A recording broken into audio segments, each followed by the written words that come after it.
Ini harus klarifikasi dulu. Betul.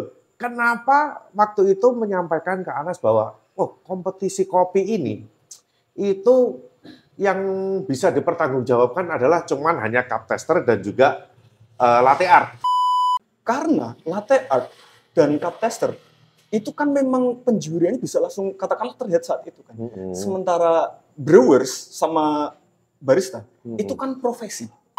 Tapi lo enjoy gak sih bikin konten-konten seperti itu? Yang apa nih? Ya yang tentang kopi-kopi, enjoy. sarkas-sarkas. Enjoy banget. Tapi diserang kan? Iya kan, diserang banget kan? Jelas. Jadi ada yang, Mas, itu kenapa centang birunya beli?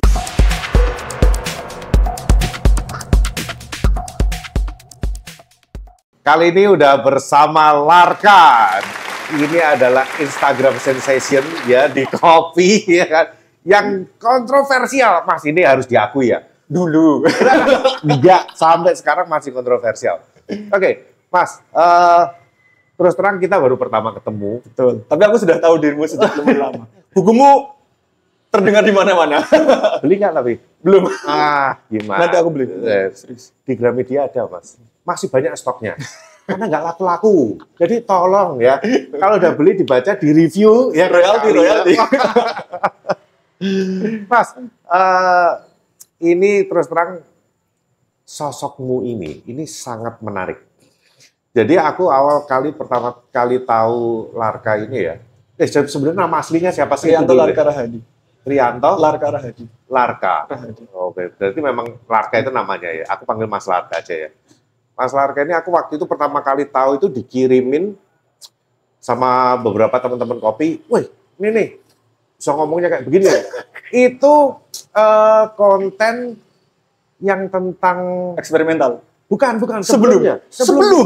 Sebelumnya. Aduh, konten tentang Gaji. apa ya? Bukan tentang itu. Aku tahu. Yang mana? Coffee shop.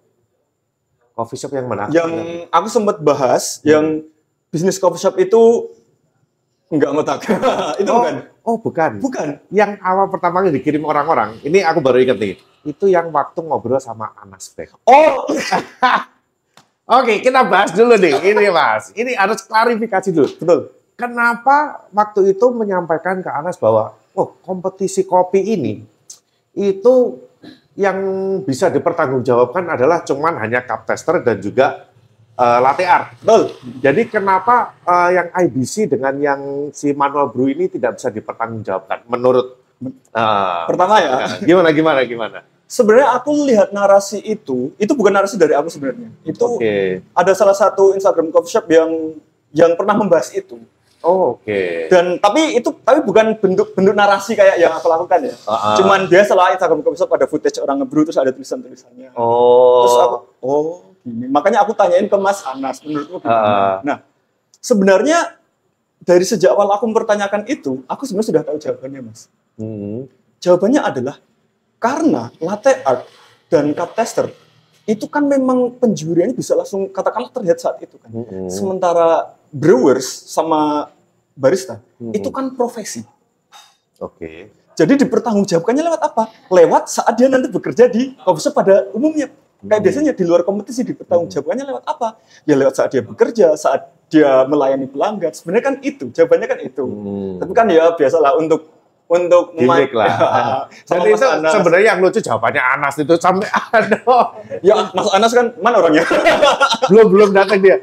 Aku juga kesel. Ya masa jawabannya begini. Ya jadi juri yang baik akan menghasilkan pemain yang baik. Kok nggak nyambung ya?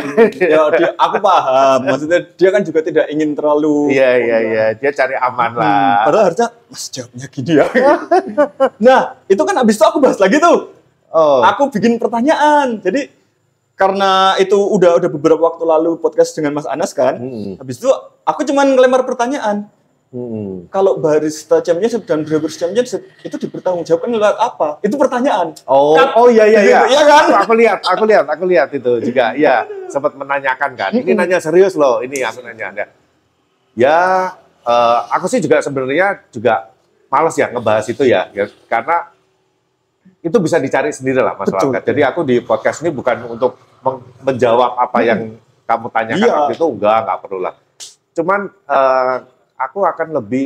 kita akan lebih ngobrolin sosok Larka ini. Nah, terus terang kemarin waktu kita lempar pertanyaan, titipan pertanyaan ini, ya kan, yang paling banyak nih ya, yang paling banyak ditanya nama teman-teman adalah, iki sopo to saja nih, Mas Larka itu siapa, backgroundnya siapa, pernah ngebar di mana, terus dulu kontennya IT, kenapa sekarang pindah ke kopi, terus punya sakit hati apa coffee shop.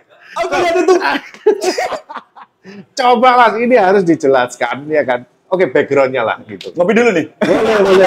Boleh. Aku sambil ngerokok ya Mas. Aman. Gimana Mas?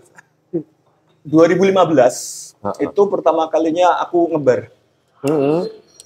Waktu itu kan lagi geger-gegernya tuh. 2015-an itu manual brew di mana-mana ada. Oke, iya lagi rame. Dulu di depan kampusku, aku di Universitas Teknologi Yogyakarta yang Belagasari. Itu di depannya itu ada food court. Di food court itu ada yang buka coffee shop manual brewan. Oke. Itu namanya Nongkring. Itu pertama kali aku kenal kopi di situ. Wah, 2015. 2015-an itulah. Sambil ngopi kan biasa kan, zaman dulu kan ngopi habis itu akar bikin sendiri. Iya. Zaman pendekar. Si tukang seduhnya cuman mainin Mobile Legends. Iya. Bikin sendiri. Iya. Terus itu habis itu ngulik di situ sama temanku juga. Namanya Dul, teman sekelas. Dia kerja di sana, aku ikut ngulik di sana. Habis itu aku kerja di coffee shop lain lah, gitu. Nggak di situ. Ngebar. Sampai 2017 tuh aku sempat nekat buka kedai kopi sendiri. Akhirnya 2017 buka kedai kopi. Oke. 6 bulan kemudian bangkrut. Cuma 6 bulan? 1 tahun lah, 1 tahun. Oh, 1 tahun. Ngabisin sewa? Ngabisin. Kenapa bisa bangkrut waktu ya, itu? Salah perhitungan lah. Itu waktu itu memang egonya yang tinggi-tinggian kan. Kopi yang enak pasti akan menemukan nikmatnya. Oh iya dong, jargonnya gitu. Betul. Ya, itu tidak salah ya. Asalkan dengan pengolahan yang benar, dengan branding yang benar, dengan apa. Dan waktu itu kan aku bertiga sama teman-teman kuliahku gitu kan. Idealis, patungan, beberapa puluh juta gitu. Kan waktu itu kan aku bukanya itu juga di food court. Oh iya. Soalnya kan aku mikir food court kan rame nih. Betul. Kalau ada kedai kopi di situ, masa iya nggak ada yang tertarik sih? Kan kopi sedang seksi-seksinya waktu itu. Iya. Ternyata tidak. Orang makan pesan es teh pulang. Kalau aku jualan gorengan laku itu kayak mungkin ya. Kan akhirnya tutup, ya udahlah gini. Habis itu kan lumayan vakum beberapa bulan, habis itu kerja lagi. Masih dengan idealisme besok aku buka lagi. Itulah. Habis itu kerja di sebuah coffee shop lain gitu kan. Di situ juga, wah itu benar-benar dari awal juga itu. Oh, kerja jadi barista? Jadi barista. Jadi setelah buka kedai kopi itu, di food court itu tutup, terus kemudian kerja ikut orang jadi barista. Yo, kumpulin uang lah gitu lah sambil mencoba untuk nanti kembali lagi gitu. Ngebar. Kok malah aku malah dipasrahin untuk ngelola coffee shop itu waktu itu. Oh, sempat disuruh ngelola juga. Sempat. Ya udahlah aku ngelola, tapi ya biasalah karena konsepnya memang waktu itu kurang pas. Dan untuk mengelolanya itu juga lumayan berat. Akhirnya aku harus kerja di sana sini juga untuk menambal operasional dari malah si warung yang aku kelola tersebut. Oke. Ya itu akhirnya berapa lama itu situ? 2018 terakhir. Kan 2017 itu selesai bikin warung kopi itu kan, yang cuma setahun itu. Habis itu beberapa bulan kemudian aku kerja di situ nggak terlalu lama, aku dipasrahin untuk kelola itu karena nggak bisa survive dan memang keuangannya orang yang memasrai aku itu juga tidak mengelola keuangan dengan baik gitu kan. Itu kesalahan kita bersama-sama lah intinya. Akhirnya tutup, vakum. Akhirnya aku kerja lagi di namanya ruang kerja. Itu benar-benar dari awal. Ruang kerja itu apa? Coworking space, semacam coworking space. Oh, bukan coffee shop? Coffee shop. Oh, coffee shop. Tapi dengan konsep coworking space. Waktu itu kan sedang ngetren-ngetrennya ada coffee shop, nyewain virtual office, nyewain coworking space. Dan aku di situ. Dan itu ramai banget waktu itu. Iya. Deket UGM. Aku ngebar di sana kan jadi barista idealis waktu itu. Mantap. Berarti memang backgroundnya memang jadi barista. Di situ bener-bener ya pokoknya memang itu adalah salah satu coffee shop terramai yang pernah aku kerja di sana. Kamu kerja ya. Gitu ya. Terus kemudian aku dari awal bener-bener dari pembukaan dari pembukaan tim opening nih berarti ya. Setup barnya gimana, mesin espressonya gimana gitu. Itu benar-benar dari awal sampai tutup karena pandemi. Iya. Sebenarnya masih bisa dipertahankan, tetapi karena tempatnya itu di agak, jadi di outdoornya itu ada jurang kan. Nah, jurangnya itu sudah mulai longsor itu. Jadi ngeri ya? Ngeri itu. Itu sen kebun binatang kayaknya. Kadang ada ular datang gitu. Waduh. Ngeri. Dan sampai akhirnya dari kedinasan itu bilang ini sudah nggak bisa dipakai lagi gitu. Makanya akhirnya tutup. Satu deret kios ruko-ruko di situ nggak boleh beroperasi lagi di situ. Karena bahaya ya. Karena bahaya ya. Oke. Akhirnya 2000 berapa ya? Pandemi itu ya 2022 lah. 2022 berakhir, aku juga membantu penutupan. Iya. Habis itu kan ya ownernya itu kan punya software house. Akhirnya aku sempat kan dulu aku kan selain barista juga aku kan jurnalis di salah satu media online gitu kan di Mojok kalau tahu. Oh, di Mojok. Mojok ini memang artikelnya memang ada. Ternyata penulisnya kayak gini-gini. Oke, terus ya setelah kan itu ada jeda beberapa saat sebelum aku akhirnya bergabung ke software house tempat si Pak Bos yang punya ruang kerja itu juga kan. Nah, aku full jadi penulis dan jurnalis di Mojok. Tapi kontributor ya. Kontributor tapi tetap. Gitu tuh dibayar nggak sih? Dibayar. Oh, dibayar ya. Oke. Jadi nulis juga, memang punya basic nulis juga, terus juga pernah ada basic barista. So, jadi teman-teman ya, kalau mempertanyakan background-nya, memang beliau ini barista gitu loh. Jadi kalau memang dia menyinggung-nyinggung soal barista ya berdasarkan pengalaman. Itu pengalaman, bener. Semua yang aku bahas itu mayoritas pengalaman pribadi. Bahkan ada yang nyindir aku sendiri. Oke. Kayak pas aku bahas barista sombong, dulu aku barista sombong. Kita semua dulu awal-awal barista sombong. Ya kan? Saya juga awal-awal pertama belajar kopi sombong banget. Biasalah saat ilmu itu masuk, pasti kita akan merasa yang paling jago. Gitu. Makanya pas aku ngomongin ini, hey, dulu kamu seperti itu. Ya itu kan menertawakan diri sendiri lah intinya. Jadi kalau Bapak ada yang nanya loh, Mas Warka sebenarnya itu pernah punya sakit hati apa? Kontennya kayak menyindir coffee shop semua kayak gitu, itu gimana? Sebenarnya kalau sakit hati itu enggak, ya lebih ke pengalaman pribadi aja sih. Kayak untungnya dulu di ruang kerja itu aku digaji layak lah waktu itu kalau coffee shop Jogja mungkin bisa salah satu coffee shop dengan gaji tertinggi selain Starbucks. Iya. Tapi dulu memang ini ya, sebelumnya bikin kontennya tentang IT. Iya, karena di software itu kan aku akhirnya dipindah ke divisi kreatif kan. Oke. Ngurusin konten website dan kan basicnya penulis kan. Ngurusin konten website gini terus ya udah aku dulu menaikkan Instagramnya software house tersebut. Itu dengan konten IT. Oke. Terus kemudian akhirnya bisa bikin konten tentang kopi. Karena aku ingat, dulu aku nulis di Mojok. Aku pernah geger juga Mas pas nulis di Mojok. Pas aku bahas apa coba? Bahas apa? Outfit barista. Pelanggan. Outfit pelanggan. Dulu tulisan itu sempat menggegerkan anak-anak juga. Oke, gimana? Outfit pelanggan gimana? Ya, ini. Gak apa-apa, kita bahas saja. Gak apa-apa. Maksudnya, ada beberapa orang yang merasa kalau ini sebenarnya pengalaman temenku sih, pokoknya aku nulis itu pasti berdasarkan pengalaman ya, entah pengalaman temen yang itu juga mungkin disayangkan orang-orang karena belum tentu pengalaman satu orang merepresentasikan pengalaman semua orang kan. Ya itu memang yang aku miss di situ, beberapa miss di situ kan. Nah, dia kan sempat datang ke salah satu coffee shop yang kalau aku sebut nanti bahaya. Ya, nggak usah disebut ya. Intinya dia datang ke situ, semua orang yang datang ke situ langsung judgmental ke outfitnya dia gitu. Outfitnya dia kayak ada tatapan kayak gini banget. Itu benar terjadi sama dia gitu. Entah dia yang kepedean atau apa, tapi memang seperti itu. Dan kan sempat ada kasus yang itu tahu nggak sih? Yang mana? Hidden Gems Coffee Shop itu yang baju habis kondangan atau apa itu tahu nggak? Oh iya. Itu kan validasi. Iya betul. Cuman aku nggak tahu ya kan. Itu apakah terjadi benar atau enggak, itu aku sih masih tanda tanya loh. Karena sejauh aku itu ya kalau mama ada customer datang ya, whatever dia mau pakai baju apa ya barista sih sebenarnya sih nggak pernah sampai menyindir secara langsung, nggak pernah tahu. Dan itu ketika dia viralkan itu di sosmed, emang ini beneran terjadi. Bisa aja gimmick, bisa aja apa gitu kan.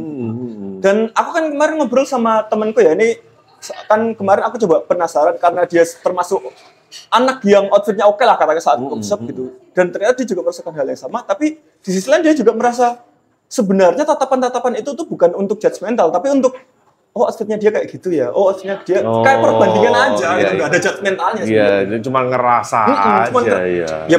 Wajar dong kalau kita nongkrong di kawasan ada yang baru datang terus kita liatin Iya wajar. dong, apalagi kan, kalau cakep. Iya.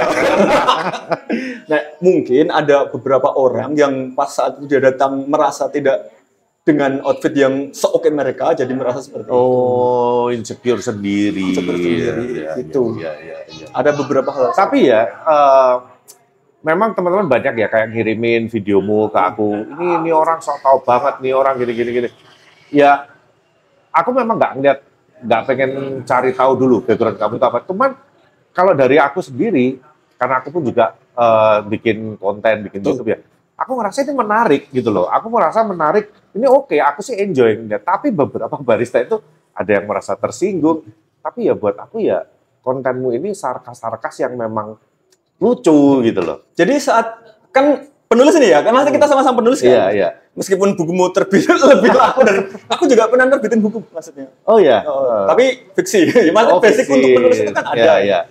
Kan kita tuh bisa kalau sebuah cerita ya katakanlah tanpa konflik. Konflik itu bukan dalam artian harus kontroversial banget ya. Betul. Itu kan akan flat kan. Iya dong. Begitu juga dengan konten. Iya. Makanya saat aku bikin konten itu bukan semata-mata aku ngomong dengan natural gitu. Itu sudah maksudnya apa yang aku katakan sebagian ini semua sudah aku tulis. Iya. Jadi makanya kalau ini buat teman-teman yang belajar itu ya sosial media juga pasti tahu kan.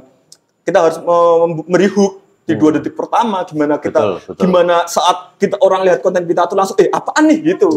Itu untuk hook. Nah, setelah hook kan nanti kita akan menjelaskan oh ini loh yang kita bahas. Nah, di situ kan kita akan memberikan konflik. Konflik itu bisa kayak masalah-masalah apa yang terjadi sih, apa sih gitu. Betul. Jadi itu yang bikin orang akhirnya nonton sampai akhir. Itu bagian dari dinamika penulisan itu. Iya. Jadi semuanya itu sudah tertulis itu.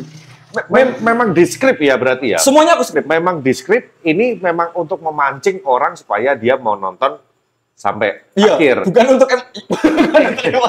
yang ya tidak ada konten yang tidak menyinggung Mas itu dalam level serendah apapun. Iya. Pasti akan ada orang yang merasa tersinggung. Betul. Dalam level serendah apapun. Iya.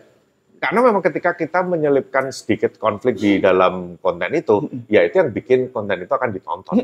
Jadi kayak ada adrenalinnya gitu. Iya. Ya kalau semuanya terlalu lempeng-lempeng ya akhirnya ya orang juga lihat juga nggak tertarik. Karena terus terang aku akuin memang kontenmu ini menarik gitu loh. Terima kasih. Ya. Terus itu aku langsung follow. Dan kamu nggak follow back. Sumpah ya?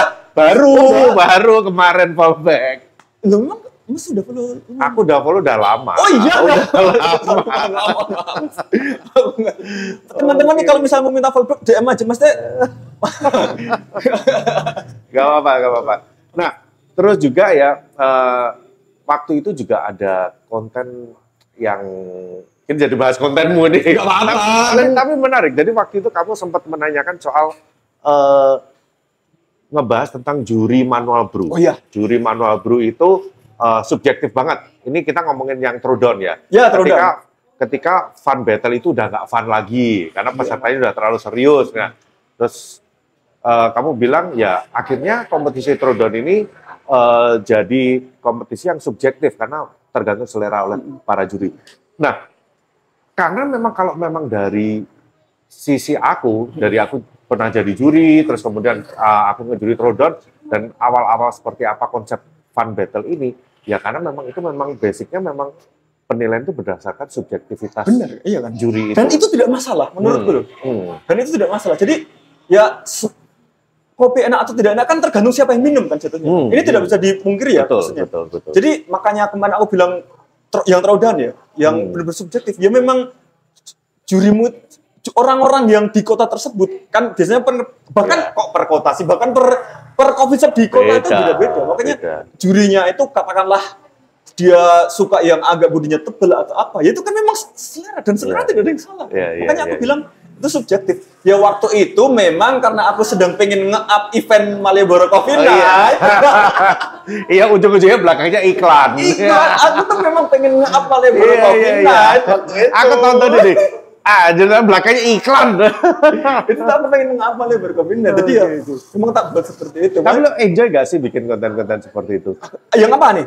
Ya yang tentang kopi-kopi, sarkas-sarkas. Enjoy banget. Tapi diserang kan? Iya kan, diserang banget kan? Jelas. Itu gimana lu nanggepin itu? Gini, jadi aku kan lumayan juga sering nongkrong di komunitas stand up comedy Jogja gitu kan, sering nonton juga. Jadi yang aku pelajari dari itu tuh adalah itu self deprecation. Jadi kayak aku sudah, kamu mau nyerang aku gimana nggak masalah sih, aku ibaratnya kayak gitu. Aku sudah sampai ke tahap penerimaan gitu sih. Jadi udahlah nggak apa-apa. Ya karena itu konsekuensi yang aku ambil dengan jalur, karena gini, untuk membuat konten itu kan caranya banyak banget kan. Salah satu yang aku pilih kebetulan adalah jalur kontroversi. Oke. Itu harus aku akui. Dan saat kamu memilih jalur itu, kamu otomatis, namanya juga kontroversi kan, pasti akan dapat serangan dari sana sini. Gitu. Itu sudah aku aware dari awal. Karena saat aku buat konten terutama kopi ya, itu memang sudah aku setting. Alurnya itu akan seperti apa? Saat ada tahap di mana aku kontroversi terus. Ada tahap di mana aku cooling down. Nanti aku pivotnya nanti nggak kayak gitu lagi dong. Ya kayak gitunya ada beberapa satu dua. Tetapi nanti akan ada pivot di mana aku ternyata ngobrol dengan ya kayak gini lah katakanlah nanti bisa ngobrol dengan sosok-sosok kopi. Kita ngobrol di jalan atau apa. Kan itu level sampai sana itu nanti ada. Jadi tidak akan nggak melulu itu aja ya. Ada strateginya. Nanti akan pindah kemana gitu. Aku sudah tahu banget resiko itu sejak aku membuat konten tersebut. Pernah diserang paling parah itu apa? Kayak gimana nyerangnya? Serangan. ya jadi buah bibir itu sudah pasti. Iya, jadi buah bibir, jadi omongan. Tapi kalau yang mungkin pernah nggak sih di DM apa? Pernah. Yang paling ekstrim? Kalau yang parah banget sih enggak. Maksudnya cuman kayak, maksud kamu bikin konten kayak gini tuh gimana sih? Gini gimana sih? Ya kalau misalnya pas aku kan ya tetap meskipun aku mencoba untuk nggak mau diserang karena itu sudah yang aku pilih waktu itu kan ya, tetap pasti kan ada rasa keselnya juga dikit kan, tapi tetap kalau misalnya memang pas aku sedang tidak bisa menanggapi itu dengan tenang, aku tidak akan menanggapinya dulu. Baru kalau sudah tenang, biar nggak emosi gitu. Kalau udah sempat kepancing juga. Ada panas itu pasti ada lah. Ada ya? Dikata-katain. Ya meskipun aku sudah terima, tapi kan ya namanya juga manusia ya, pasti ada emosi itu tuh ada gitu. Kayak pengen ngejawab ya? Tapi oke, tenang dulu. Kalau aku jawab sekarang ini akan makin panas. Oke, cooling down. Oke, ya ini udah bisa. Ya baru balas. Itu akhirnya kamu balesin yang mereka, kamu jawab? Ada beberapa yang iya. Tapi kalau misalnya sampai yang ya tetap nggak semuanya ya kan. Kalau perdebatan itu kan panjang lebar lah, maksudnya kalau misalnya yang bisa aku jelaskan akan aku jelaskan. Aku mencoba untuk tetap ya, kalau misalnya diladeni terus nggak akan ada habis-habisnya sih. Kontenku aja sudah menjadi perdebatan, kalau misalnya aku nambah itu kan makin ya cukup itu hanya untuk konten aja sebenarnya. Ya tinggal orang mau menerimanya seperti apa, mau menerima negatif atau diambil positifnya gitu loh. Kalau aku sih sesimpel ini ya, kalau memang ada yang kelihatannya nggak masuk logika aku gini ya, nggak sesuai dengan apa yang aku pelajari selama ini, ya udah gitu loh. Dan itu sebenarnya itu teknik sebenarnya mas. Ada namanya Cunningham Law kalau tahu. Jadi intinya tuh gini, cara terbaik untuk mendapatkan jawaban benar di internet tidak dengan bertanya, tetapi memberikan sesuatu yang salah. Iya kan? Ada beberapa yang memang sedikit aku sengaja seperti itu, atau tidak disengaja. Maksudnya kayak sedikit nyerempet, bukan benar-benar aku melempar pertanyaan yang salah ya, tetapi sedikit yang agak tricky, kayak yang long black americano. Itu kan tricky banget kan. Itu kan sebenarnya permainan Cunningham Law itu sih. Jadi ini pasti akan ada orang yang menjawab dengan baik dan benar dan bisa diterima oleh banyak orang.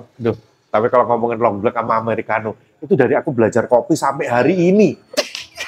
Itu nggak tahu ya orang dapat infonya gimana, terus karena gini loh, antara long black dan americano itu ya, itu bahkan sampai konten-konten luar negeri itu pun juga masih ini ya nggak gini juga gitu. Tapi kalau orang lihat dia cara kontennya bagus terus kelihatan dari luar negeri, kan orang bisa percaya, padahal itu belum tentu benar. Ya sebenarnya ya sama aja sih sebenarnya, sama aja. Dan apa bedanya? Mau air duluan atau airnya belakangan, ya apa bedanya? Dicampur. Kan ada yang bilang double shot. Aduh, ribet amat sih ya. Dua-duanya kalau kita di coffee shop bikin long black atau americano ya semuanya pakai double shot. Nah, itu. Semuanya pakai double shot. Kita nggak pakai single shot. Gitu. Ya, tapi mau yang mana dulu ya sama aja. Sama aja. Gitu. Ya. Bukan saya yang ngomong. Kalau aku yang ngomong ada yang mau menyanggah, silakan. You're welcome to try. You're welcome to try. Udah berapa lama, berapa tahun? Gue udah 15 tahun. Suhu. Ya sih, memang perdebatan itu kan selalu ada. Iya, akan selalu ada. Dan nggak masalah sih. Iya, nggak masalah. Kan jadi bumbu-bumbunya itu kan ya, lucu-lucu. Ya balik lagi, karena coffee shop itu di antara para coffee shop tidak ada kesepakatan. Betul. Ya gimana mau sepakat kalau kagak kenal. Bener itu sih, maksudnya yang ya lucu-lucuan dulu. Ya tapi tapi yang menarik itu kemarin itu sempat ada yang nitip itu suruh bahas yang masalah eksperimental itu. Nah, emang. Nah, itu yang bikin sakit perut, yang apa itu terus terang aku hal yang kayak gitu, aku juga nggak terlalu mempelajari. Tapi kalau kamu kan udah riset tuh pasti. Hei, masa sih nggak riset bikin konten? Nah, jadi gini, kejadiannya tuh gini ya.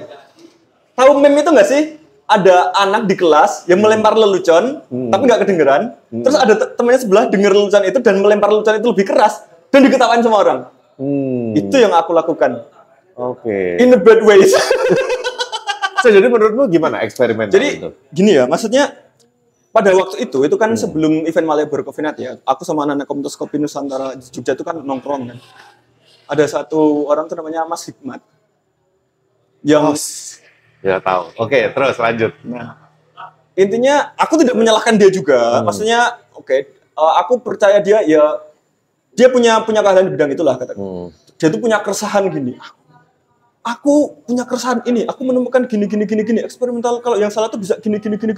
Aku butuh orang untuk mempublish ini. Karena kalau aku dan dia sudah mempublish itu dan tidak ada respon. Ya karena fit kan terus ya udah aku gitu.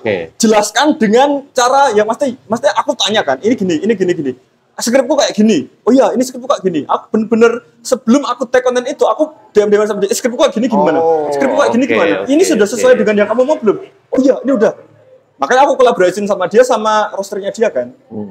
Jadi setelah itu aku tag, aku upload, loh ternyata seperti ini. Responnya seperti itu. Dan memang banyak yang akhirnya yang kontra kan banyak kan, gini. Tapi juga ada beberapa orang yang mendukung, oh mungkin memang seperti itu ya, mungkin ya. Tapi masing-masing sendiri kan memang katanya hasil risetnya kan lama gitu kan. Makanya dapat serangan dari sana sini. Yang diserang kan aku karena aku messengernya kan. Sementara Mas Hikmat hanya aku tampilkan Instagramnya Inlo dan postingannya yang membahas itu. Jadi kan dia sudah posting itu duluan lewat feed. Oh iya pembahasannya kayak gini. Aku ingin mencoba meng-up risetnya Mas Hikmat itu biar mendapatkan lebih banyak atensi. Kesalahanku adalah waktu itu aku masih tengil. Oh kamu juga pernah itu suatu kesalahan. Dan kesalahanku, aku mengakui itu aku hanya satu pihak. Aku nggak dari dua pihak, dari sosok, dari orang yang memang sudah bukan ramah riset, orang yang sudah melakukan proses eksperimental tersebut dan mengkonsumsinya selama bertahun-tahun dan dia nggak masalah. Itu kesalahan besarku di situ. Aku harus akui. Makanya pas Mas Reza JB Coffee dari itu kan akhirnya kami DM-an gitu. Oh ya Mas, aku tidak mengambil dari sudut pandang itu kesalahanmu juga gitu. Itu sih. Jadi memang kesalahanku adalah karena aku menelan mentah-mentah dan aku hanya meng-up apa yang dituliskan oleh satu pihak. Aku tidak meng-up dari pihak lain.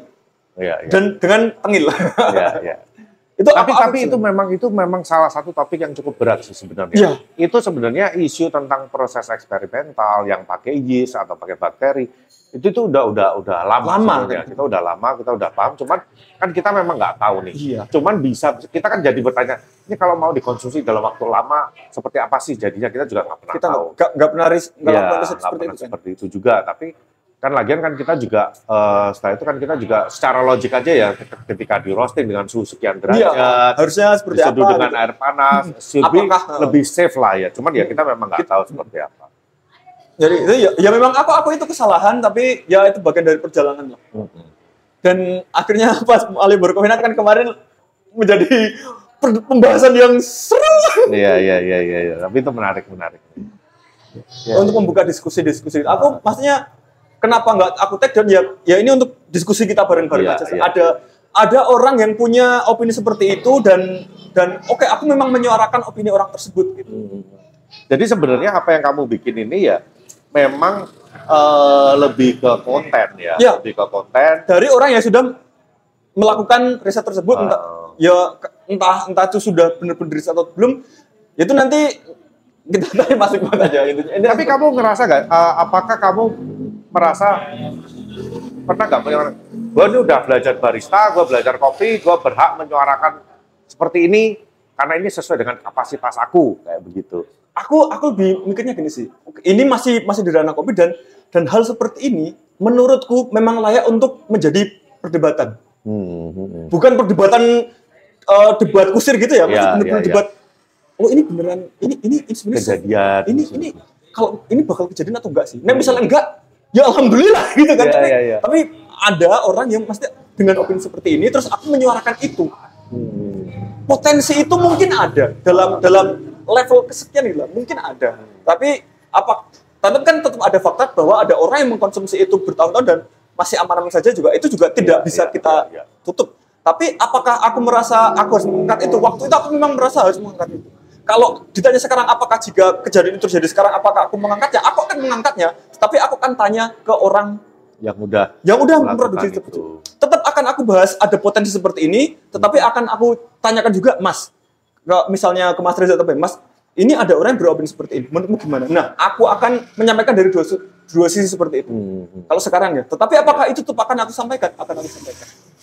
Ya, tapi itu memang salah satu topik yang berat sih. Berat. Itu sih berat. Itu biar urusannya saintis aja lah.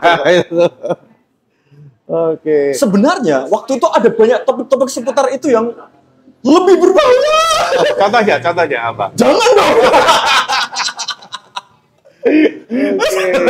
Soalnya, waduh yang ini aja gini, nah ini lebih berbahaya lagi. Biarlah jadi obrolan anak-anak. Tapi ya gini loh, salah satu yang aku langsung ada di pikiran aku ya ketika nontonin konten kamu ya, kayak kita tuh sebagai pemain kopi dan kita kok kita kayaknya dikritik mulu, salah mulu, ini yang bener yang mana sih sebenarnya? Kayak apa-apa dikritik, di coffee shop dikritik, barista dikritik, apa-apa dikritik itu.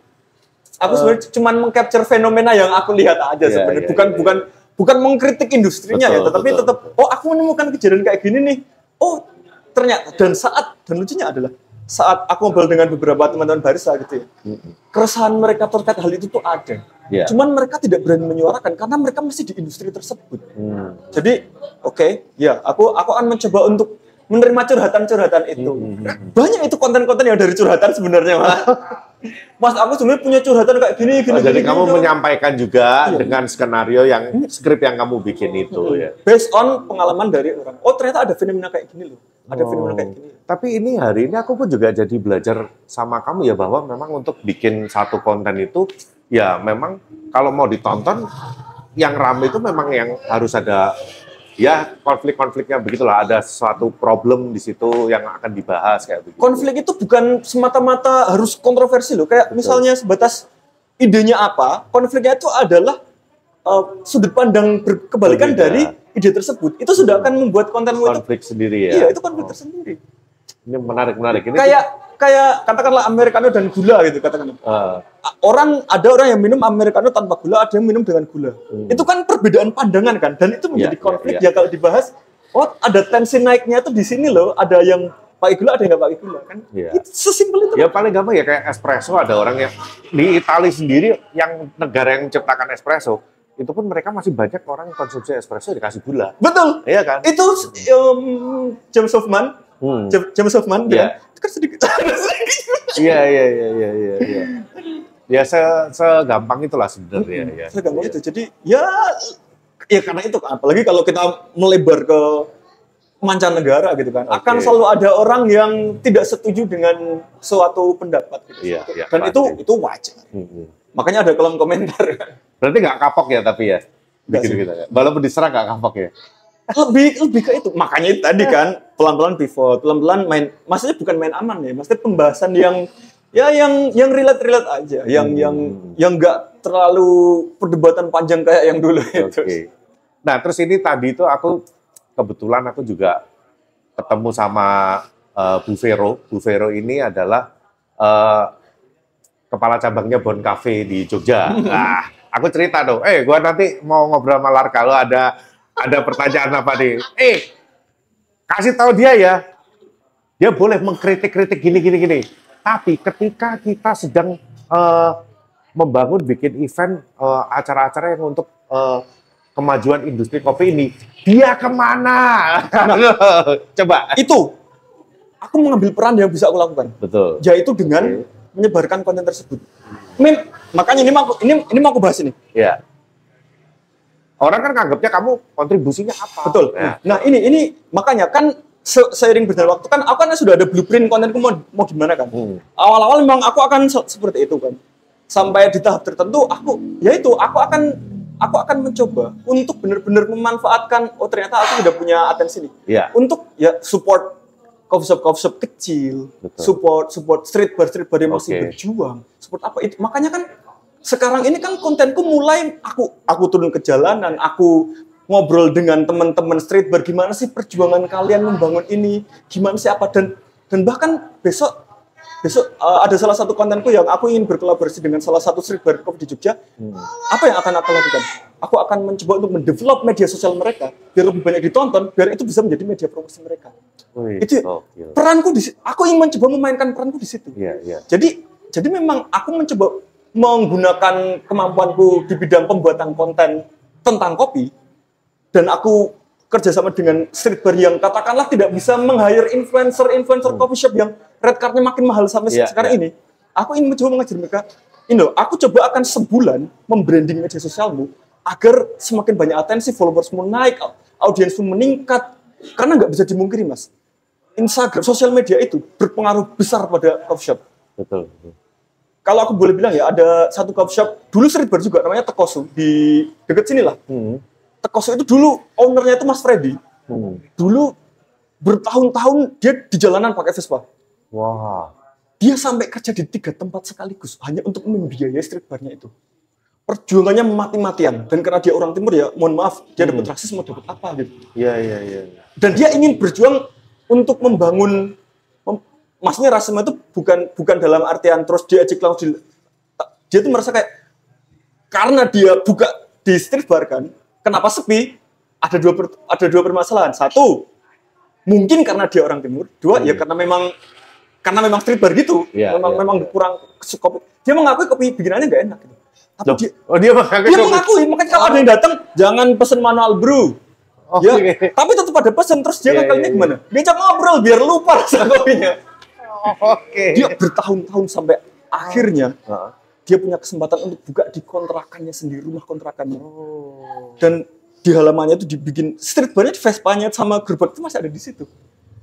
Dia buka di kontrakannya. Sampai akhirnya ada satu influencer di TikTok yang nge-up itu dan langsung rame. Sengefek itu sosial media. Dan itu mau kamu manfaatkan. Iya, tapi dengan catatan tempat itu memang harus oke dulu.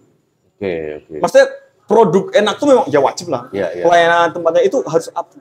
Jadi aku merasa ternyata Instagram, media sosial, TikTok dan itu punya efek besar itu kan. Makanya, dan ini kamu memanfaatkan momen di mana kamu hari ini lagi naik-naiknya itu. Makanya ini sudah kemarin aku kolaborasi dengan Tunjung Jaya Coffee Shop yang buka di pasar tradisional yang hampir mati. Itu kan aku membantu, meskipun mereka branding di media sosialnya itu bagus banget, kayak temen ngobrol gitu loh. Bahkan ada yang Vespanya macet, dia DM adminnya, terus sama adminnya itu diposting di story, kalau ada yang bisa membantu di daerah ini tolong bantu, sampai segitunya Mas akun Instagram mereka. Jadi kan sekuat itu, makanya aku tertarik street bar ini kan mereka juga ya karena masih berjuang kan, mereka juga ngurusin bisnisnya, kadang Instagramnya cuma sekedar ada gitu. Aku pengen salah satu lini kontenku nanti itu adalah aku membranding mereka, biar mereka tuh lebih up. Itu salah satu kontribusi yang coba aku berikan untuk membantu bisnis-bisnis kecil untuk bertahan hidup. Ya, nah memang untuk berkontribusi kan memang semua orang ada porsinya sendiri-sendiri. Ada yang jadi juri, ada yang ikut di asosiasi, ada yang jadi penyelenggara. Dan ini kamu memanfaatkan kebetulan konten kamu tentang kopi ini kan juga lagi naik nih. Jadi ketika kamu ngomong sesuatu kan pasti dapat attention. Dan ini kamu manfaatkan buat membantu orang-orang. Makanya aku bikin project street bar itu rencananya. Ini udah jalan belum? Udah jalan. Oh, udah jalan ya? Udah jalan. Besok aku tag ulang karena waktu itu pas di Tekosu itu aku bener-bener cuma pengen nongkrong, tapi tiba-tiba disamperin Mas Freddy, ownernya itu, yang luar biasa itu. Akhirnya, kok seru. Akhirnya aku rekam, aku up. Atensinya banyak, lumayan. Bisa menaikkan. Jadi, aku akan janjian besok Sabtu, aku akan tag dengan lebih proper di sana untuk mengap. Dan targetku kan memang aku harus menyelesaikan. Aku targetnya adalah ingin mendatangi semua street bar yang ada di Jogja. Dan mendokumentasikan mereka. Tapi bukan sekedar nge-shoot, sekedar apa. Tapi aku pengen ngulik cerita mereka gimana sih. Perjuangan mereka pasti gimana sih. Pasti ada cerita-cerita menarik. Selalu ada cerita menarik di street bar. Betul. Yang Mas Freddy itu di Tekoso, dia tuh, kan dia street bar Vespa kan. Dia tuh barnya itu di samping. Jadi kayak kalau dulu calling tau nggak? Kopi keliling. Nah itu di sampingnya Vespa itu dipasang itu. Dia pas di tikungan sempet kan pasti gini kan. Dia sempet sempet jauh kan.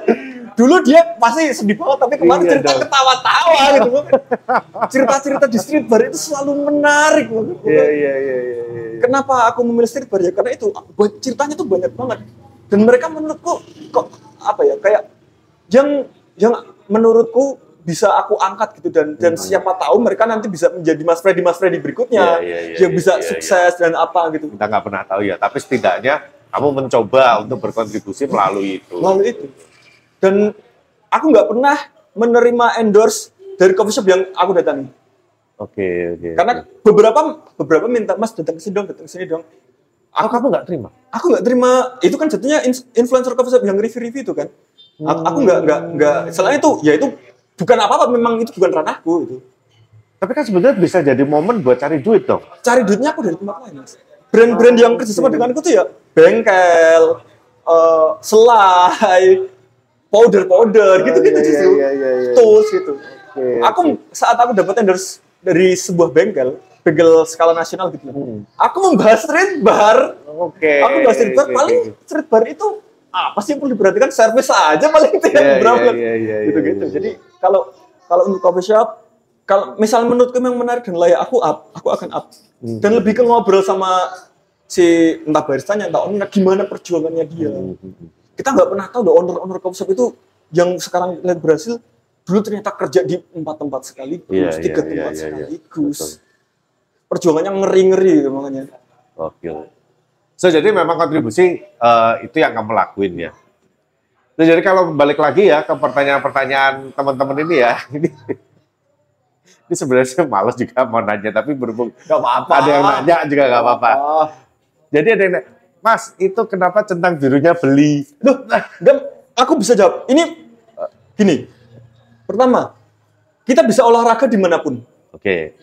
Tapi kenapa kita langganan gym? Biar kita rutin. Aku sudah bayar, masa aku nggak latihan sih? Aku sudah centang biru. Kenapa nggak dimanfaatkan lebih? Itu semata kayak, nih loh, kamu centang biru loh. Kalau kamu nggak ngonten, awas aja, kamu diketawain orang nih. Itu pemicuku. Salah satunya itu bisa jadi buat motivasi ya? Motivasi, seriusan. Jadi, orang bisa lari dimanapun, tapi di gym ada treadmill, dan kalau kamu langganan, kalau kamu nggak pakai rugi. Iya, betul. Itu yang aku manfaatkan. Kenapa aku beli centang biru? Ya biar ini loh, ini tamparan buat aku kalau aku nggak ngonten. Itu salah satu alasan. Tapi karena salah satu tantangan terberatnya konten kreator adalah konsistensi. Betul. Makanya itu aku memaksa, kalau kamu sampai nggak ngonten, sia-sia loh kamu beli centang biru. Langganan di Meta, memperkaya Mark Zuckerberg. Cuman bayar bulanan doang. Bayar bulanan, kamu nggak ngonten ngapain gitu. Kalau aku nggak ya mungkin bisa aja tetap konsisten. Banyak orang luar biasa yang tetap bisa konsisten. Tapi itu kayak pemicu. Susah. Berat. Tahu Vicky Raharja kan? Tahu. Dia tiap kali ada apa di konten jalan terus. Aku lu gila ya, lu kerja, ngeles apa, jualan, masih keliling undangan sana sih, tapi kontennya dia masih jalan terus. Gokil. Iya, makanya itu salah satu, ya udah aku centang biru biar ini loh, kalau kamu sama nggak konten, ya udah ngapain kamu centang biru ya? Buat pemicu aja sih, buat penyemangat gitu. Itu alasan utama itu sih, lebih ke itu sih. Bukan pengen kelihatan wih centang biru nih, centang biru enggak. Semua orang tahu itu beli ya. Semua orang ya Meta sudah bisa dicek lah ya itu. Semua orang Meta juga sudah mengumumkan sekarang bisa langganan centang biru. Twitter juga X bisa langganan centang biru.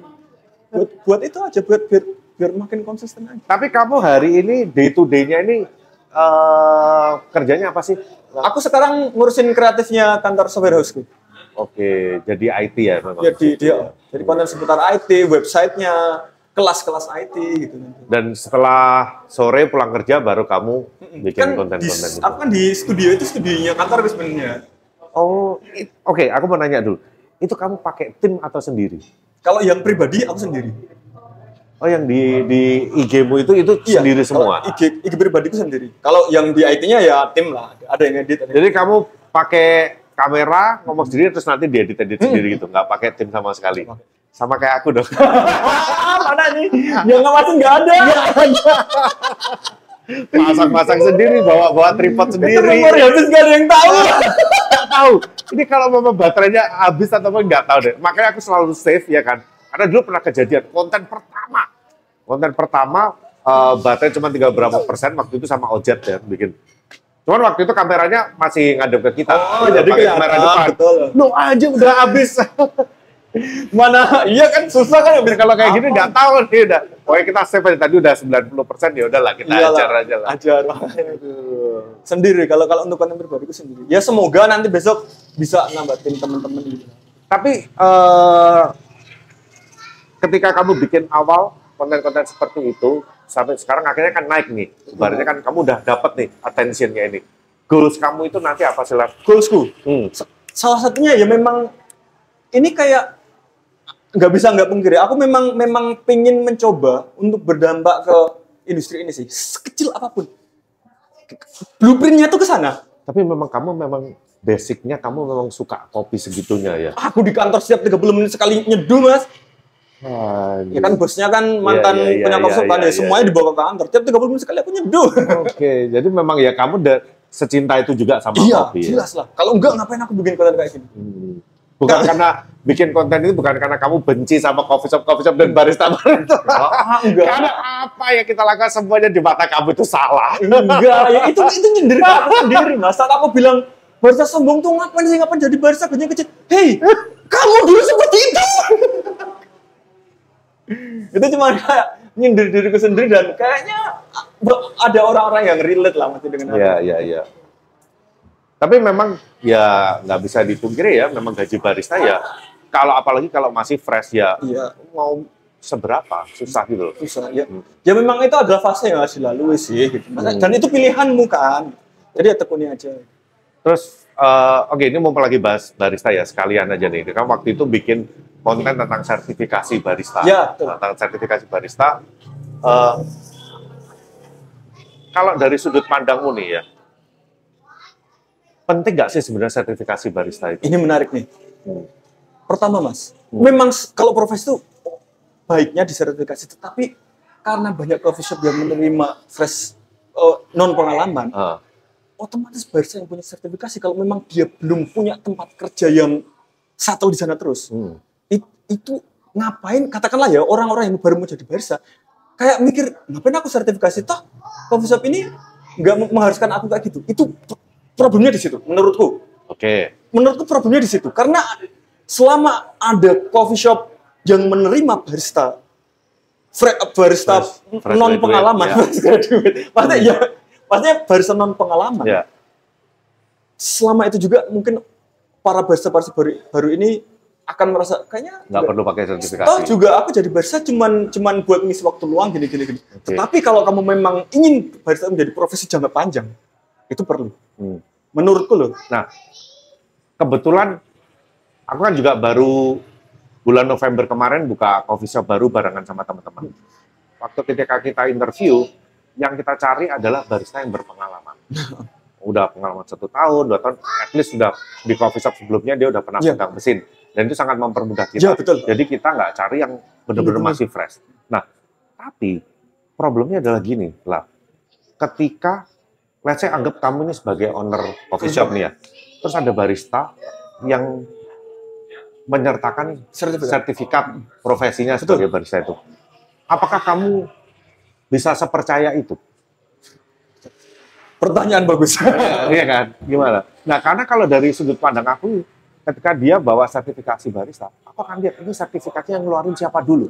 Nah, gitu. Nah, karena ada beberapa ya, udah pernah sekolah ini sekolah barista yang mana, nah, kayak gitu loh. Ada nggak sih? Ini aku tanya aja. Ada yang asosiasi yang benar-benar ngeluarin, yang benar-benar jadi, oh ini loh kalau dia dapat sertifikasi dari sini, otomatis dia memang sudah oke gitu. Ada nggak sih? Ya. Nah, kalau yang resmi sebenarnya selama ini kan ada lembaga sertifikasi profesi langsung dari kementerian oh, ini. Iya, nah, itu LSP ini. Iya. Nah, itu kan mereka kan memberikan sertifikasi gratis. Nah, the problem is adalah banyak coffee shop yang kurang trusted dengan si lembaga sertifikasi profesi itu. Iya. Karena dianggap karena aku nggak tahu campaign mereka itu sepertinya kurang gaungnya itu. Apakah yang diajarkan itu apa dan update-nya seperti apa? Jadi banyak coffee shop yang menganggap si LSP ini kurang update gitu loh. Dia, mungkin model yang dipakai masih lama karena memang nggak pernah diekspos apa yang mereka berikan seperti itu. Akhirnya akan lebih terpercaya sekolah-sekolah barista yang udah punya nama gitu, seperti tempat kerjaku dulu ya di ABCD ya, terus 5758 yang memang udah punya nama, itu orang akan lebih percaya, oh dulu pernah sekolah di sini, oke kita tes nih, kayak gitu. Iya sih, jadi itu masih problem juga. Makanya itu, jadi ya memang akhirnya banyak ada beberapa teman yang menyangka harusnya barista itu memang ya yang harus tersertifikasi biar katakanlah mungkin bisa bergaining, ini loh aku sudah punya ini, masa kamu tidak. Katakanlah itu kan bisa juga untuk nego gaji gitu kan. Ada beberapa yang menyayangkan itu juga. Tapi ya kayak gitu tadi problemnya ternyata lebih kompleks dari itu ternyata. Iya. Ya, itulah tapi kadang ya kalau kita sebagai coffee shop owner ya, kita mencari barista itu nggak perlu yang jago ngulik, jago apa. Yang kita butuhkan adalah yang bisa ngikutin SOP kita. Nah, itu dia. Kalau dari sisi cafe owner ya, lo nggak usah jago-jago banget. Yang penting kita ngasih SOP, lu jalanin ini bener semua, kita udah happy. Itu juara-juara gitu? Iya. Juara. Jadi gini, pernah ada sekarang ini musimnya nih, aku juga heran. Aku juga baru ngalamin rekrutmen ini kan baru beberapa bulan lalu kan. Itu rata-rata yang ikutan throwdown itu dimasukin. Ya di lamaran di CV itu, ikut throwdown ini, juara ini. Ya cuma throwdown doang itu bukan jaminan gitu loh. Kita nggak ngeliat di situ, tapi kan nggak tahu kalau dari sisi mereka kan itu suatu pride-nya mereka kan dimasukin akhirnya gitu loh. Ini aku juga kemarin pas ngobrol sama Mas Andre di Tunjung Jaya itu, dia tuh bilang gini, barista dengan skill tinggi di sini nggak terlalu intinya nggak terlalu dibutuhin, butuh tapi dikit. Soalnya saat diajar dengan traffic tinggi, emangnya bisa konsisten. Iya, belum tentu. Ya, apalagi nanti yang paling banyak pesan susu Jaya atau apa. Iya. Makanya dia lebih mengedepankan gimana bisa ngobrol dengan pelanggan pas rame-ramenya gitu. Jadi dia merasa dia tetap pengen dan dia memanusiakan untungnya ya, maksudnya digaji dengan layak lah, dengan tuntutan yang ya sebenarnya baristanya juga aku lihat gak ada yang tertekan, enjoy aja gitu teman-teman di Tunjung itu. Jadi itu memang salah satu konsep warung kopi kalau di Jogja harus datangin ke sana. Oke. Dari apa yang lu bikin selama ini ya, sebelum kita closing nih ya, kita ngobrol udah nggak selesai nih. Dari konten-konten yang kamu berikan ini selama ini, kamu berharap dampaknya apa sih buat teman-teman yang selalu ngikutin kontenmu ini, bisa berdampak apa? Nah, gini, dampak apa dulu nih? Jadi ya, yang positifnya dong, bukan yang ribut-ributnya, bukan ribut-ribut. Aku selalu kan ada dari beberapa sudut pandang ya. Kalau aku berharapnya, kalau dari sisi barista karena mengetahui gajinya kecil, makanya ayolah, mesti kalau kamu memang pengen cinta dengan industri itu, kamu jadi barista ya sebisa mungkin upgrade skill, jangan cuma ngebar aja lah. Katakanlah kamu nanti bisa mempelajari bisnisnya, kamu bisa nanti jadi konsultan di tempat lain, atau kamu bener-bener nanti ngejar karir bisa pergi katakanlah ke negara-negara Arab yang gajinya baristanya lumayan gitu. Atau ya intinya kalau kamu cuma mau jadi barista, harapanku biar termotivasi, oh iya ya, masa aku cuma mau gini-gini aja gitu. Aku pengennya gitu sih. Dan kalau dari sudut pandang coffee shop, Di sisi lain aku berharap coffee shop itu akan mulai rame sehingga biar para owner coffee shop itu bisa menggaji barista dengan lebih layak. Kalau harapan lainnya adalah dengan sekarang movementku yang sekarang adalah aku condong ke street bar, aku berharap kalau ada teman-teman tahu ada street bar di arah perjalanan kerja atau pas pulang kerja, mampir lah. Ya. Mereka bener-bener ya kopinya bisa dibilang biasa aja ya biasa aja, tetapi kan kapan lagi ngopi di pinggir jalan sambil menikmati jalan raya. Iya. Ada sensasi tersendiri lah. Kena polusi udara sih. Lihat macet gitu. Ya pastinya kan kita membantu. Ya meskipun take away kan. Pasti kita bantu. Kalau nggak mau kena polusi take away ya. Take away. Aku tahu ngopi di paper cup itu memang panas juga aromanya juga berbeda. Tapi ya memang ya street bar kan seperti itu. Gitu. Aku harapannya nanti teman-teman bisa sama-sama kalau ada street bar itu kan murah-murah. Iya, betul, murah. Makanya yuk kita bantu mereka. Soalnya beberapa pelanggan bagi street bar itu pasti wah berharga banget itu menurut saya. Itu sih. Jadi harapanku adalah kita bisa rame-rame support nanti ke street bar. Aku juga harapanku nanti aku bisa semoga bisa membantu lebih banyak, katakanlah membantu street bar ini untuk lebih aware terhadap personal branding media sosial mereka, biar bisa mereka membangun awareness tanpa harus menyewa influencer yang mungkin mereka tidak sanggup lakukan. Harapannya itu sih. Oke. Mudah-mudahan apa yang diharapkan bisa terrealisasi dalam jangka pendek ini, street bar ya. Betul. yang difokusin ini benar bisa jalan terus. Thank you udah membuat karya-karya yang buat aku sih lucu dan menarik ya. Tapi nggak tahu teman-teman ternyata banyak yang tersinggung. Ya. Oke, mudah-mudahan konten kali ini ya, podcast ini bisa menjawab beberapa pertanyaan walaupun nggak semuanya.